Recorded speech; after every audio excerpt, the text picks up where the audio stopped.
అసలు బండి సంజయ్ గారు కాళేశ్వరం మీద మాట్లాడుతూ ఉంటే చాలా ఆశ్చర్యం అనిపిస్తూ ఉంది.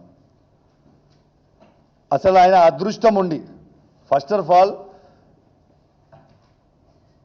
మన తెలంగాణలో ఉన్న ఒక మెధావి అయిన వినోద్ కుమార్ గారి మీద నువ్వు ఎంపీ గెలవడమే ఒక పెద్ద ఫ్లూకు. కరీంనగర్ జిల్లాలో ఫ్లూక్లో గెలిచినావు, అయిపోయింది. నీ అదృష్టం మంచిగుంది, గెలిచినావు, అయిపోయింది. నేను ఒక్కటే అడుగుతున్నా, బండి సంజయ్ గారు ఇంతకుముందు మా శ్రవణ్ కుమార్ గారు అన్నారు ఒక్కసారి అవకాశం ఇవ్వండి అని నువ్వు అడుగుతున్నావు అని. అసలు నీకేమైనా దిమాక్ ఉందా అవే బండి సంజయ్? నీకు ఆల్రెడీ అవకాశం ఇచ్చిండ్రు. కేంద్ర 2 సార్లు ఎంపీ అయినావు, కేంద్ర హోంమంత్రి అయినావా బాబు? నువ్వు కేంద్ర హోంమంత్రి అయి ఉండి నువ్వు కనీసము కాళేశ్వరం గురించి నువ్వు మాట్లాడుతూ ఉన్నావు.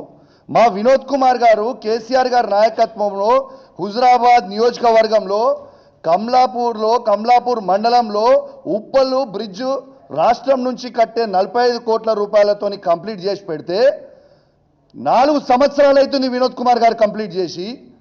నువ్వు ఎంపీ అయి దాదాపు ఒక టర్మ్ అయిపోయింది, సెకండ్ టర్మ్ అయి ఆల్మోస్ట్ 2 సంవత్సరాలకు వస్తుంది.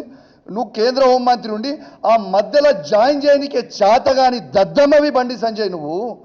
నువ్వు కాళేశ్వరం గురించి మాట్లాడుతున్నావా? నేను ఒకటి, నువ్వు మా హరీష్ రావు గారి గురించి, కేసీఆర్ గారి గురించి, కేటీఆర్ గారి గురించి మాట్లాడే స్థాయి అవే నీది?